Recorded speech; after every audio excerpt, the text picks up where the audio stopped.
கர்த்தருக்குள் பிரியமானவர்களே, June 16 Elon G white அம்மையார் அவர்களுடைய மாரநாதா புத்தகம், பக்கம் 333. இன்றைய தியானத்திற்காக தெரிந்து கொள்ளப்பட்ட தலைப்பானது தொல்லைகள் நிறைந்த காலங்கள் நம்மீது வந்திருக்கின்றன. வசனம் வெளிப்படுத்துதல் 7வது அதிகாரம் 1வது வசனம். இவைகளுக்கு பின்பு பூமியின் 4 திசைகளிலும் 4 தூதர்கள் நின்று, பூமியின் மேலாவது, சமுத்திரத்தின் மேலாவது, ஒரு மரத்தின் மேலாவது, காற்று அடியாதபடிக்கு பூமியின் 4 காற்றுகளையும் பிடித்திருக்க கண்டேன். மகா வல்லமையுள்ள 4 தூதர்கள் பூமியின் 4 காற்றுகளையும் இன்னமும் பிடித்து கொண்டிருக்கிறார்கள். பயங்கரமான அழிவு முழுமையாக வராதபடி தடை செய்யப்பட்டுள்ளது. ஒரு கொடிய யுத்தத்திற்காக இந்த காற்றுகள் நாடுகளை கிளர்ந்தெழச் செய்யும்.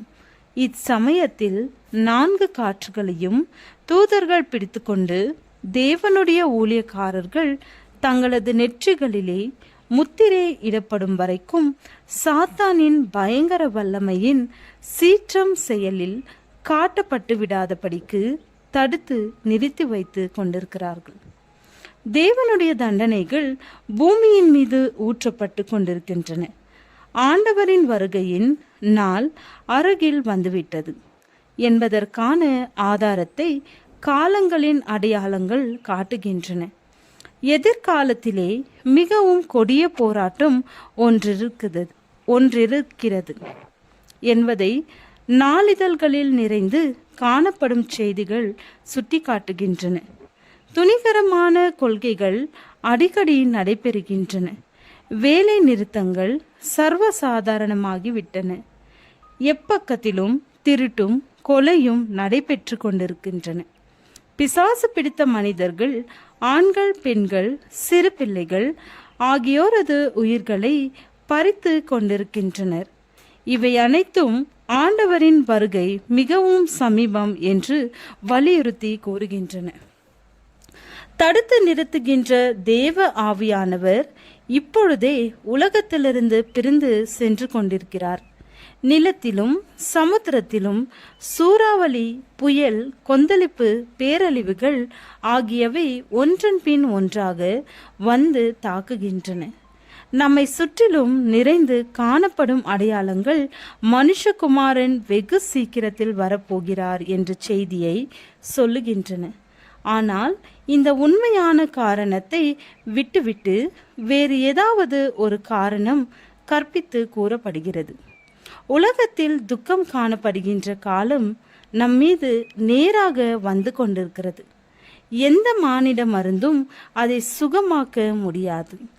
கடைசி மாபெரும் அழிவு இந்த உலகத்தின் மீது வரும் முன்னதாக மனிதரின் மகத்துவத்தை பெருமைப்படுத்தி பேசுகின்ற நினைவு சின்னங்கள் உடைந்து தரைமட்டமாகும். மாபெரும் வெளிச்சம் கிடைத்த போதிலும் தொடர்ந்து பாவத்திலே இருந்தவர்கள் மீது தேவனின் பழிவாங்குதலின் தண்டனைகள் விழும். நெருப்பினால் பாதிக்கப்படாது என்று சொல்லப்படும் பெரும் மதிப்புள்ள கட்டிடங்கள் கட்டப்படுகின்றன. ஆனால் பழிக்கு பழி வாங்கும் தேவ தண்டனையின் நெருப்பினால் சோதேம் அழிந்தது போல இத்தகைய பெருமைக்கு எடுத்துக்காட்டாக நிற்கும் கட்டிடங்கள் சாம்பலாகும். பெரும் விலை மதிப்புள்ள கப்பல்கள் சீற்றமுள்ள அலைகளை எதிர்த்து வல்லமை மிக்க சமுத்திரத்தோடு போராடி கொண்டிருக்கிறதை நான் கண்டேன். அவைகளிலுள்ள தங்கம், வெள்ளி ஆகிய அனைத்து பொக்கிஷங்களோடும் மானிட பயணிகளோடும் ஒரு தண்ணீர் கல்லறைக்குள் அமிழ்ந்தன. ஆனால் இத்தகைய பரபரப்பின் அமளிகள், ஒவ்வொரு இடத்திலும் உள்ள குழப்பம் ஆகியவைகளுக்கு மத்தியிலே உலகத்திலே தேவனுக்காக செய்யப்பட வேண்டிய வேலை ஒன்று உண்டு. ஜெபம். இயேசுவை போல் கடைசி வரை பெற்றோர்களுக்கு செய்ய வேண்டிய கடமைகளை ஆற்ற அனுக்கிரகம் செய்தருளும்.